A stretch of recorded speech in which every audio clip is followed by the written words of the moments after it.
Shide is a Tehran woman in war-torn Iran. She sits in a meeting with a university board member, desperately trying to convince him to let her study at their university. She wants to complete her medical degree, despite having been into a far-left conspiracy group.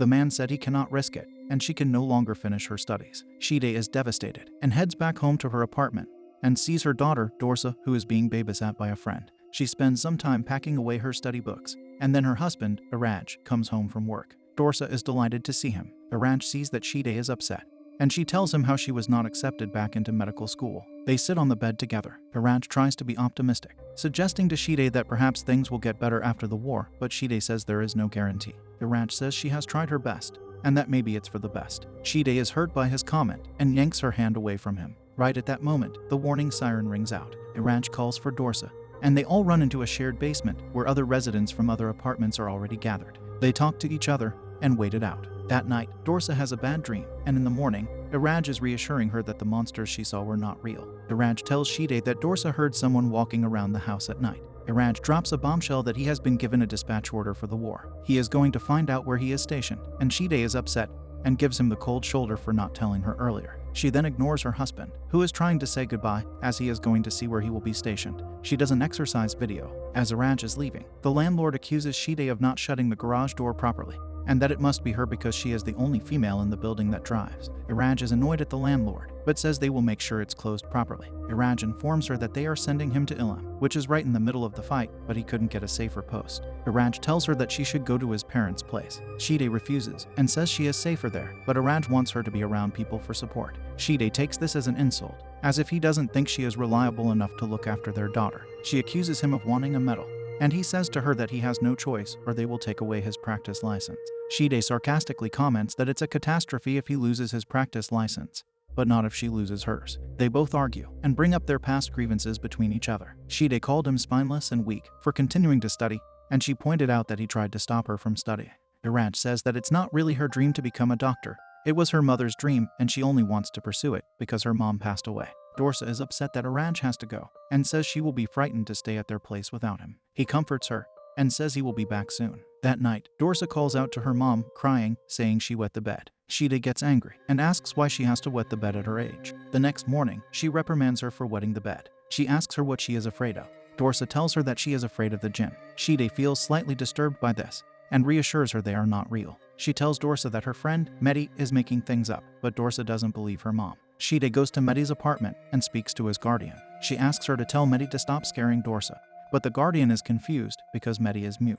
He has not spoken a word since he saw his parents die right in front of him in the war. The lady asks Shide what exactly Dorsa thinks Mehdi has told her. Jinns and ghosts, says Shide. The lady looks alarmed, and Shide mockingly says there is no such thing. The lady disagrees, saying that they are very real. Mehdi whispers in Shide's ear to be careful, because they are coming. The phone rings while Shide is playing with Dorsa. It's Iraj, saying that it's not going great where he is, and he has heard on the news that Iraq is planning to invade Iran again. He urges Shide to take herself and Dorsa to his parents, out of the city, but Shide does not listen, not wanting to take Dorsa out of their home. Shide later tries to listen to the portable radio for an update, but Dorsa keeps interrupting her. She lashes out angrily and throws Dorsa's doll, so Dorsa hides under the lounge. Later, Shide and Dorsa are in the kitchen when a huge explosion happens nearby. She tells Dorsa they need to leave immediately. Shide runs down the stairs, but Dorsa is not behind her. She runs back in and finds Dorsa unconscious. She manages to wake her up, and she screams to Shide that they are real. Suddenly, another lady runs into Shide and says that her husband is dying and asks Shide for help as she is a doctor. She corrects her and says that she is not a doctor. She tries to lift him out of harm's way and tells the woman to ring an ambulance. She commences CPR on him but cannot save him. After the blasts are over, they all gather outside their buildings. Shide says to her friend that maybe if she was a real doctor, he might have lived. Her friend tells her not to think like that. When they go back up to their apartment, Dorsa is sad that she can't find her doll. She says to her mother that they took her, as she left her on her bed and now she was gone. Shide notices that Dorsa has a fever and comforts her, telling her to lie down until her fever breaks. Dorsa soon comes out to tell her she had a bad dream, and Shide comforts her gently back to sleep. Shide then goes to bed herself, but doesn't sleep for long before she is woken up abruptly by Dorsa banging on the front door. Shide is disturbed by how distressed Dorsa looks. The girl keeps saying she needs to find her doll, and that the jinn took it. Shide notices she is still feverish, and takes her to her bed so she can get her back to sleep. At breakfast, Shide checks Dorsa's temperature and tells her she needs to eat something, but Dorsa says she is not hungry. She leaves Dorsa sitting at the kitchen table and goes into the lounge room to do a workout, but can't find her workout VHS. She asks Dorsa if she has seen it, and Dorsa tells her mother that she never touches her tapes. Shide knows that it's true and tries to figure out where it is. The doorbell rings, and it's the glass repair man. She quickly hides her VHS tapes and then puts on a hijab before answering the door and lets him in. When he leaves, there is another knock at the door. It is Pargat, the daughter of the man that passed away, that she tried to give CPR to the day before. She brings her flowers and says goodbye as she is leaving for Kurdistan. Shide asks why, as it's the middle of the war. She explains that that's where her father wanted to be buried. Then, strangely, she leans right over to Dorsa and proceeds to ask her about the strange beings that she sees. This shocks Shide. Pargat explains that before the missile hit, her father was fine. She left the room and then the missile hit. She went back into the room and her father said he was terrified, but he was looking at something behind her. Then, he passed away. Shide tries to show her empathy. She knows what it's like to lose a parent, but she tells Pargat that it was likely the shock of the missile hit that caused her father to have a heart attack. The next night, the missiles start again, so Shide, Dorsa, and her friend stay in the basement, and Shide is concerned that Dorsa's fever will not break. Later on in the night, Shide stirs and wakes just to see her husband lying next to her. She says to him that she has missed him, to which he replies that he is only here for Dorsa, and that she is a useless mother. She then realizes with horror that her husband could not have come back yet, so she is lying next to someone that is not him. She says to the stranger that he is not real, but it sadistically replies that it is very real, and then begins to attack her. Shide screams and kicks at it, and it flies off. She stands there and sees Dorsa playing tea parties in the middle of the night, like it's daytime. When she gets closer to her, Dorsa yells that playtime is not over. Dorsa is becoming more and more withdrawn and expressionless. Shide meets up with Medi's guardian. She keeps talking to Shide about the jinn. Shide tells her that Dorsa keeps complaining about her favorite toy missing. Medi's guardian said that if they take something from you, you become entwined with them, and they are hard to get away from. Shide dismisses it all, not wanting to believe it. Shide has a terrifying nightmare that night. She dreams that she sees the tape on her window has come down, so she walks up to tape it back up. Suddenly, an arm bursts through the glass to grab her, but she wakes up. Out of breath, she gets up to close the curtains from the window that she just had a nightmare about, and as she does so, she sees a figure flash past the window. She jumps back, terrified. In the morning, Shide takes Dorsa for a checkup, because she still has a fever, but the doctor cannot find any infection. He asks if everything is alright, because stress can bring it on. Shide says there is nothing wrong. On their way home, Shide sees Medi on his own on the side of the road, and she offers him a lift back home, which he agrees to. Medi is meant to be mute, but halfway home he asks quietly, "Where's her doll?" Dorsa is asleep in the back of the car. When they get back home, Medi's guardian calls him a brat and asks him what he was doing. Medi says nothing, but glares back at her. Medi's guardian and her husband are getting in the car, and Shide asks if they are leaving. Medi's guardian says there's nothing much else for them to do, and Shide is shocked by their sudden choice to leave. Her anxiety is heightened now, being left alone in the apartment complex. Shide has made up her mind now. She and Dorsa need to leave immediately, so when they get inside their home, she starts packing Dorsa some clothes. Dorsa is upset because she doesn't want to leave her doll behind.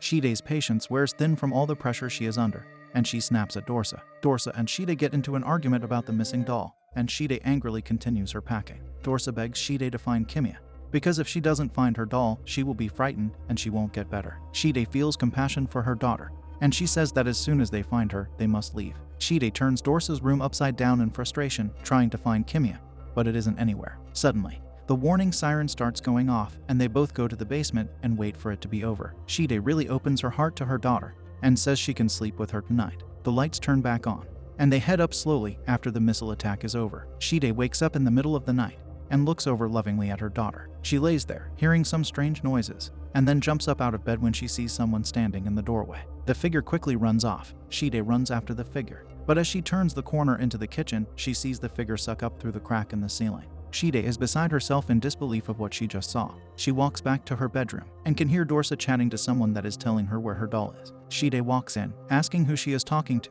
and Dorsa says that there is a lady in the corner. There is no one there, so Shide grabs Dorsa and runs up the road, not stopping to grab clothes or anything else. A military car stops her, and they take her into an embassy. She gets berated for running down the road, exposed without her hijab.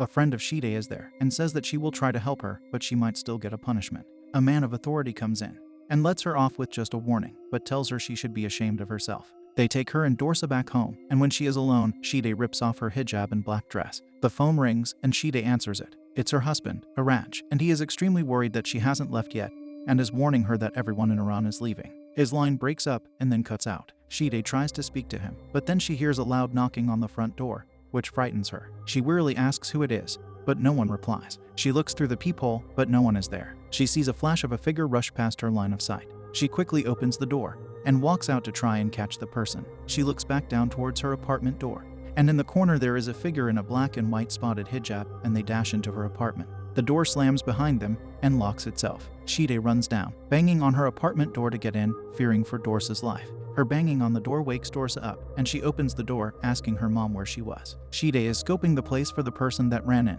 and she asks Dorsa if she saw them. Dorsa confirms that she saw them. The lady plays with her when Shide is not around. The lady told Dorsa where her Kimia doll is, and Dorsa asks her mom to look for it with her. Shide says it's all in her head, but then Dorsa asks how her mom could see her too. Dorsa falls asleep, while Shide turns the lounge room and the rest of the house upside down, trying to find her Kimia doll. Dorsa wakes up and asks if she can sleep in the lounge. Shide says that the room is out of bounds. Dorsa suddenly says that the lady is right. Shide runs over to her angrily, and they both get into a fight.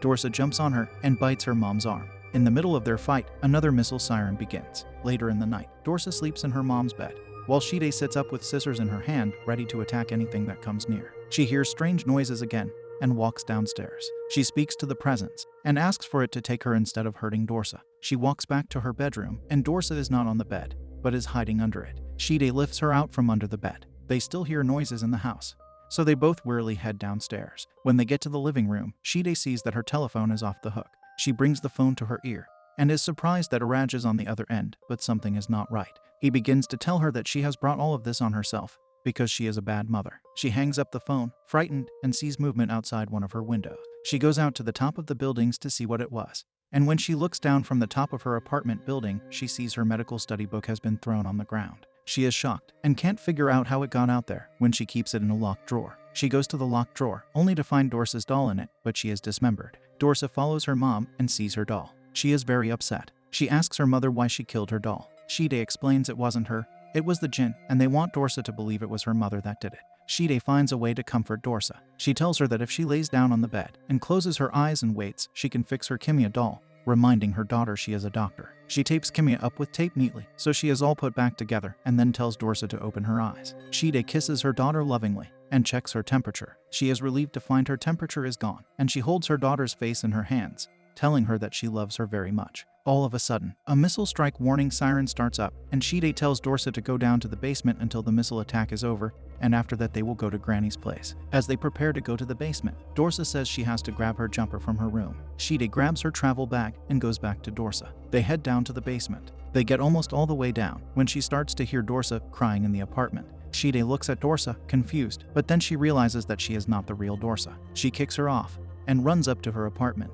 She hears Dorsa crying out for her, and she finds her under her bed, but when she lifts her head up, she has no face, just teeth. Shide realizes her mistake and then runs back to the basement, where the real Dorsa is frightened of her mother. Shide apologizes, but as Dorsa walks over to her, a jinn wraps a large flowing hijab dress over the both of them so they cannot see each other. Shide grabs a hold of Dorsa's hand and doesn't let go. The jinn releases its grip, and the flowing clothes fall to the ground, disintegrating, but leaving a sticky residue on the floor. Shide is stuck, but tells Dorsa to run without her. Dorsa refuses to leave, and she pulls her mother up until she is released. They both grab a hold of each other and get into the car so they can leave. She puts Dorsa in the car, and she runs to unlock the garage door, but it is stuck. She gets back into the car and decides to reverse as fast as she can to bust open the garage door. She tells Dorsa to hop into the front seat next to her, and she speeds off, not bothering to try to close the garage doors after her. Dorsa is sleeping peacefully in the car as Shide drives to her mother-in-law's place. Kimia, the doll, lays in the back seat headless with the head still at their apartment,